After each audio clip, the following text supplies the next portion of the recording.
Alright, what up, guys? So we have less than 10 days until Vessel of Hatred comes out, Season 6 of Diablo 4. So I've put together two different builds. One's a basic attack build, one's a core skill build. For the Spiritborn class, I don't have a whole lot of hands-on experience with the Spiritborn, actually none at all. So I don't want to do like too in-depth of a guide, like going into the Paragon board and stuff. Because it's all just speculation. This is just builds that will get you from 1 to 60, and there's not like a whole lot of stuff as far as like gear and stuff goes right in this. Like there's some stats that you can put on your gear, but like going 1 to 60 in the, I don't, what is it called now? Not torment, but like the easy to hard mode or whatever the hell it is.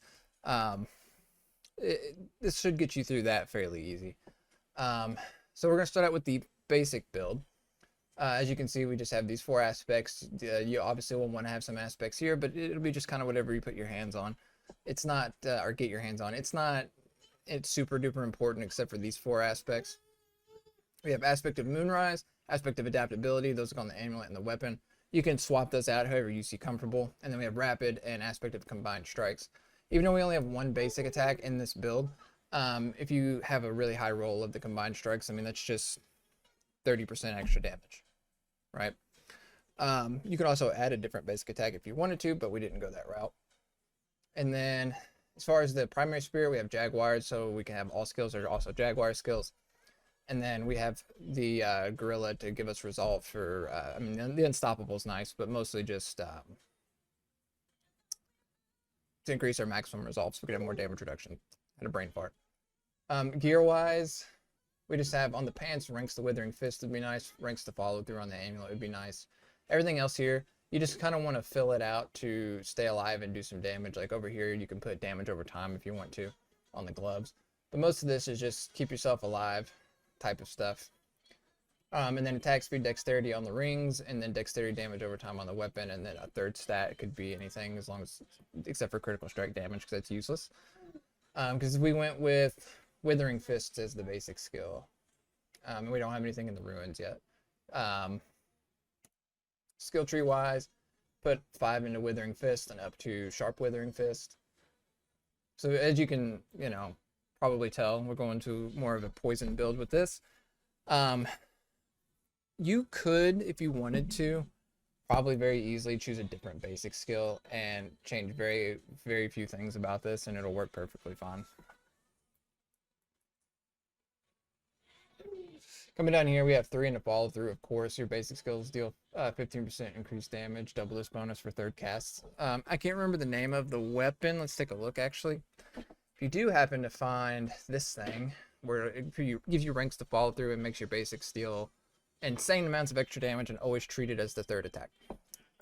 If you do find one of those, that's going to be best in slot, but we're going off of a 1 to 60 and without farming, right?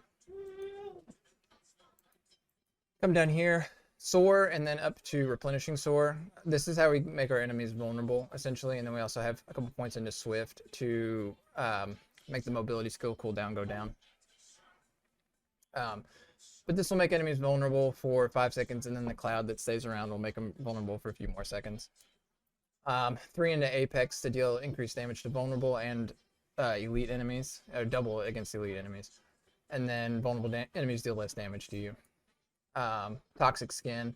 We want the passive and down to this. Well, while it's active, your poisoning deals 25% of its damage over time as critical strikes to vulnerable enemies. It's a lot of words to say that if an enemy is vulnerable and you crit them, then you deal more poison damage. Unrestrained. You deal extra damage while unstoppable, so I guess we do care about the being unstoppable when you have max stacks of resolve, or 5 stacks of resolve, but this is kind of just something that happens. It's not something we're going for, but there's so many points in 1 to 60. Like, actually, on the core skill, there's 1 point left over that I don't even know what to do with. So, you wouldn't think it, but just the 10 extra points is massive. Having 1 point of this matters too. You gain 50% dodge chance during evade. We have 1 into endurance. Cast the Defensive Skill grants Vigor, don't need that. We come up here to gain increased life on kill equal to 5% of your maximum life. We have 4 stacks of Ferocity. And then Armored Hide, we just want the passive where you gain 1 resolve every 5 seconds. to help with that damage reduction and getting unstoppable. And also casting this will grant you unstoppable. I actually had to cut and make an edit here. I put it down into the wrong thing here.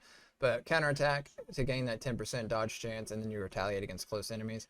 And then when you dodge a control impairing attack with counterattack, it will reflect that crowd control to all close enemies for 2 seconds. Might as well just do it. This is going to be one of the last points you put into something. The same thing with this up here. Because as you level up, right, like I know there's a leveling path, and I'll probably edit the leveling path over the next couple of days to put the best order. But I have been procrastinating putting out a video about the Spiritborn because I don't like talking about things that I don't know a whole lot about. But being a Diablo 4 content creator, this is kind of what I should be doing instead of streaming Elden Ring every night. Anyway, 1 point in a patient guard to get that 10% block chance. So since all skills are Jaguar skills, and the reason that we choose that is the ability is pretty good, where every 4th attack will just essentially deal a double damage hit. It also lets us grab these two here. Where hitting enemies with Jaguar skills increases all damage they take from you by 0.3% up to 30%. And then Jaguar skills still 3% increase critical strike damage per stack of ferocity, even though we aren't, even though we're DOT, so critical strikes don't matter too much. There's a little bit of base damage, so that'll help with that. Again, this is going to be one of the last places you put points. Probably after 51 points, it was kind of like, hell, what do I do with everything, right? And then of course we want to grab these Ravenous to deal extra damage with Centipede skills, and Centipede skills deal increased damage for crowd control enemies, and you gain crowd control duration. Oh, here's this web. So we chose a Devour for our Centipede ultimate, even though you could technically choose anything you wanted because they'd all be Centipede skills. This one's going to be the best. The Centipede Spirit emerges, blasting enemies in a line for 140% damage and spitting others. And wow. So these two don't matter too much. But while the Devour is active, if a non-boss enemy's remaining life becomes poisoned, they die instantly. And unleash a pestilent swarm that deals 30% damage per hit to enemies it passes through. I don't think things will live long enough for this to matter, to be honest. But if they do live long enough for it to matter, then it's really cool. This long web of shit here. Let's see. Resolution, casting ultimate skill grants increased damage to elites for 3 seconds. This just kind of lets you get to this. Upon casting ultimate skill, the last potency, defensive, or focus skill you cast prior is reset and be cast free up to 3 times the next 5 seconds. That would be Soar. If I'm not mistaken, Soar is a... Oh, sorry, stretching my back. Soar is a mobility skill. Or a focus skill, sorry. It is a mobility skill as well, but it is a focus skill. It'll also reset these two here, but that part doesn't really matter. We just want this up as much as possible to keep enemies getting vulnerable.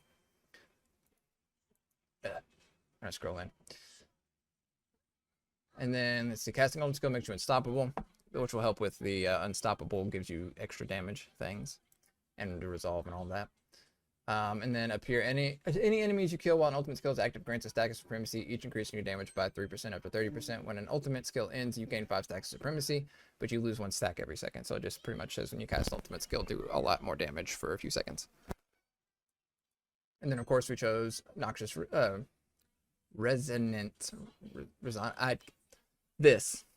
Your critical strikes cause enemies to burst 100% of their poisoning as direct poison damage to themselves and surrounding enemies. So you critical strike with and then any poison they have is dealt as direct poison damage, and then also kind of like makes like a explosion almost, right? I don't know if it's an explosion or if it's like a pool because I haven't seen it, but you know, it just does damage to enemies around you. Now over to the core. Now we're over here at the core skills. Sorry if my rambling is like kind of a little bit incoherent. I made these builds a couple of days ago, and where I don't know the Spiritborn by heart yet, sometimes I'm like, why did I do that again? Oh yeah, because this interacts with this. My brain's just going 100 miles an hour, so forgive. We went with the Gorilla Smash. What is it called? Crushing Fist or Crushing Hand. Conceded on the weapon because we're gonna have a lot of barrier. Retribution because we're gonna have knock them down a lot, right? I think there's some stun in here as well. But there's definitely knocking down because you do extra damage when you knock down enemies with the fists, I do believe.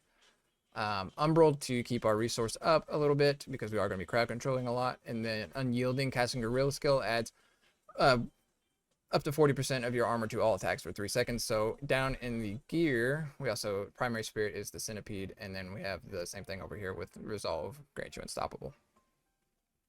So we have plus armor on everything we can get here, right? I think you can get armor on gloves too, so that would be suggested, but I didn't put it on the actual, thing right here.